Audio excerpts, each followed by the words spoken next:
is for that very small minority of very expensive kids, they get passed from one system to another, problems get worse, families are often relinquishing custody to get help for their kids.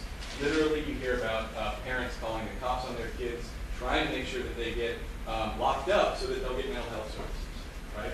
I cannot get the things that this kid needs without getting them arrested and locked up, is what often our system reaps upon kids. And so children are placed out of homes.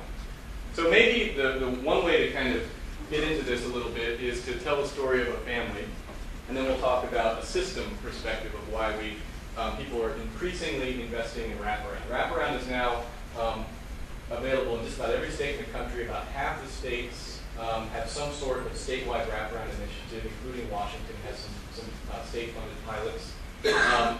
We estimate about 100,000 kids are enrolled in some kind of Wraparound initiative at any given time. So why is this increasingly being used? Well, here's the perspective, or here's one way of understanding it from a family perspective. So the Evanses are a real family, but their names have been changed.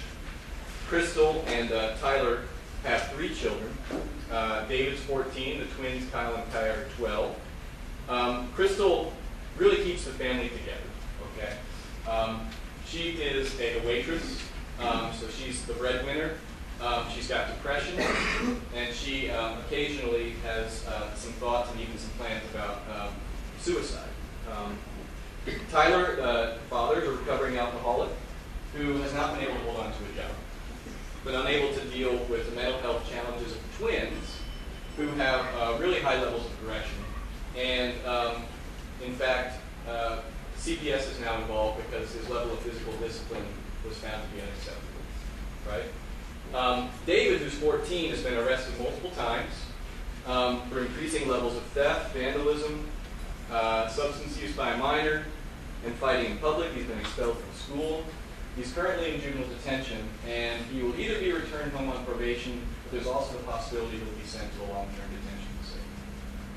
And the twins have been diagnosed with bipolar disorder. They become aggressive and disruptive, which is a big challenge at home, and is what brought Tyler's methods of discipline to the attention of CPS. Now, how many folks have kind of worked with a family like this, right?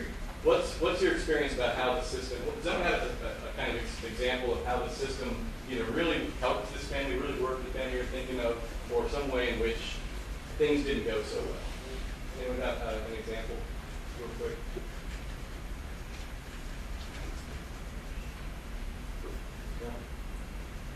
I ran through that scenario.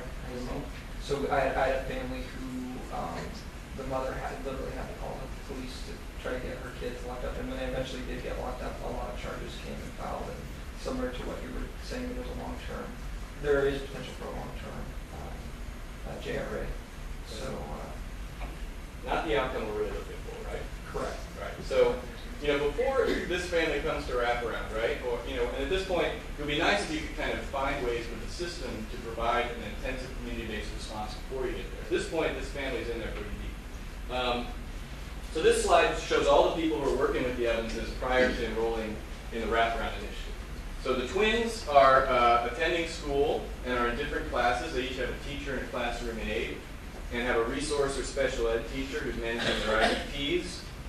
David, we heard, was expelled from school, so he's now in a tech school. He's got an IEP for the tech center. He's got a primary instructor and a counselor. He's attended a community program in the afternoon as part of his probation plan, which includes anger management, restitution activities. He works with 2 primary staff there and has a plan for those activities. The twins are in custody now. They've got a caseworker, a permanency plan. They've got a foster mom, a foster agency case manager, a plan for foster care. David has a juvenile justice case manager, a probation and a detention plan, or a detention plan. Each of the 3 children has a therapist. They share a psychiatrist. The twins are in separate rehabilitation groups. They each have a mental health treatment plan. Crystal has a therapist. Tyler has a court-ordered substance abuse counselor. He has a vocational counselor and a job coach trying to get him a job. He's got a sponsor at AA. There's a total of 26 service providers, right? And 13 plans. And each of these plans, if you add them up, there's a total of 35 treatment objectives on them. So let's see how this looks in terms of what this family, in theory, is supposed to do in terms of monthly appointments, right? So here's the appointments the family has every month. 42 monthly appointments plus the AA meetings and regular events, right? So all the appointments are Monday through Friday. Most are during working hours, which means that Crystal is missing work all the time, right? Most days there are 2 appointments. All the people working with the family are trying to help, but the objectives and all these competing plans is really overwhelming for the family, needless to say, right? So research suggests that individuals with complex needs have several key issues that really need to be accounted for if we want them to live and thrive despite their challenges. So they need to be engaged with their service providers and others who are trying to help them. They really need to have some method, or they really need to be confident or optimistic, or having someone help build that confidence or optimism, that self-efficacy, that they're going to be able to deal with these challenges, ideally. And we also want them to have social support from people who are meaningful to them. I don't know where these folks are going to find time for any activities with any friends or family members, right?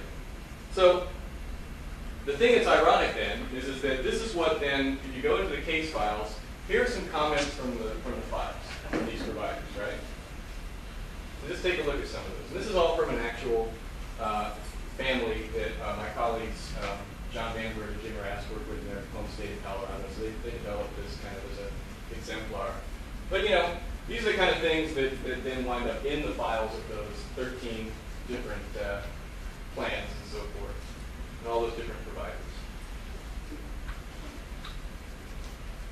So, again, folks see these kinds of things in case files occasionally, those of you who work in some of these systems. This is not the way to really build, and this is not evidence that we have a really well-engaged family, right? The family's overwhelmed with lots of plans. The large number of services is probably actually hurting the outcomes of the individual services. The lack of coordination, prioritization, and planning is leading essentially to chaos, right?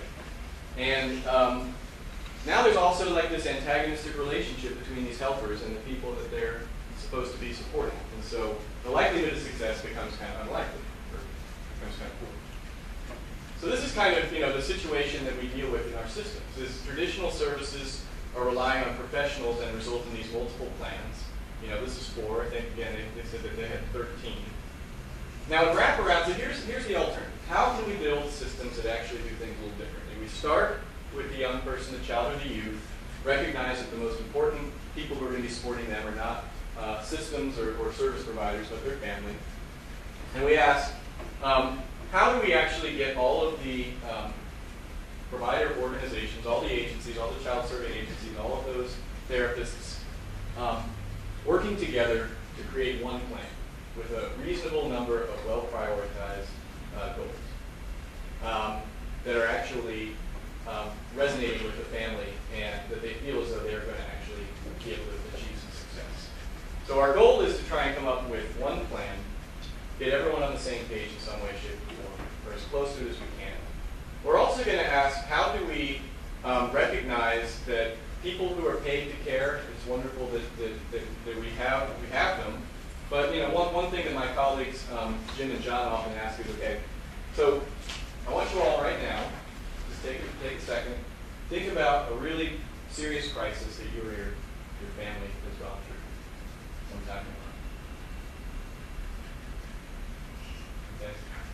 Now, think about one thing, the number one thing that actually helped you get through that and helped you get to the other side. Okay. So for how many of you was it a friend or a family member or an individual such as that who helped you through that? Friend or family? For how many people was it a therapist or someone who was paid in the system to help? Nope. I mean, sometimes a couple of people who raise their hands. But I mean, that's the point, is we also want to make sure that these plans are not just relying on formal services, because people tend to get through this stuff not through people who are paid to care, but for people who are in their community and who are members of their natural support system. So the whole idea here is, can we as systems come together to invest in, at a community level or a state level or a county level, an agreement that for those youth with the really complex needs, we're going to invest in individuals who are really well trained to organize the effort of these people, the systems, the providers, as well as the natural helpers. And in Wraparound, that's a Wraparound facilitator. Usually has a caseload of 6 to 15, depending on the population they're working with. Oftentimes, we're also joining with them a parent and or a youth peer-to-peer support worker. Okay? And the process is such that through this defined process that they go through, we actually create the plan of care and monitor its success over time until a formal transition out of this intensive wraparound process is possible. So a little bit more about that in a second. Okay, so for whom is wraparound intended? Again, you can tell with all of the system involvement from those examples there, we're talking about youth with needs that span homeschool and community typically, with needs in multiple life domains. I mean, really the salient point here is we're talking about people, youth for whom there are many adults involved, and we need them to work better together for the youth to succeed. Now, another thing that's really important to recognize is that a lot of people say, yeah, we want to do wraparound. When we're talking about this kind of intensive process, first of all, it really does take a system response, that all of those systems, or as many as possible, need to be bought in so that people are co-trained about what it means if your probation officer is being asked to be on a wraparound team, being supported to do that. What does that mean? What's your role? So the systems have to be on the same page about this, but they also have to be recognizing that this kind of facilitation, available with flexible funds, investment in this peer-to-peer support, this could cost $1,000, $2,000, $3,000, $4,000 per month for these intensive community services.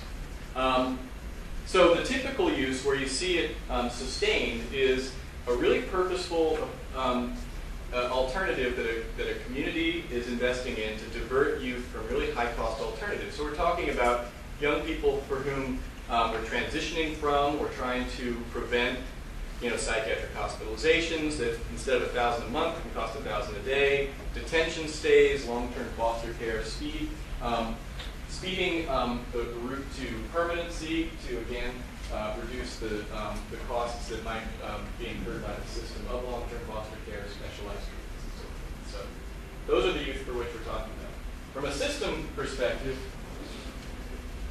Andrew's on. Okay. So why is it that a system might come to this agreement, and for whom might they actually try to organize such availability of such individuals to do that kind of intensive work? So here's an example from Washington State. So this is getting kind of old now. This is 2003 data. 116,000 kids were served by DSHS through Children's Administration, the Mental Health Division, JRA, juvenile rehab, right? And 72,000 received services other than mental health. About 40,000 received some sort of mental health service. And that's this circle here. Here's where you start seeing the kids who are touched by multiple systems and receiving mental health services through multiple systems. So about 3,500 kids, mental health plus children's, 368 mental health plus JRA, a very small number with involvement at the mental health level for all three.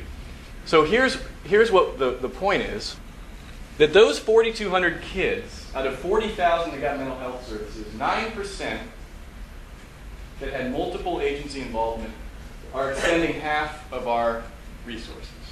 Okay, 116,000 kids, these 4,200 kids are expending half of our mental health dollars, right? And moreover, it's those kids who are receiving services from more than one of these programs. Over 2/3 spend some time out of the home.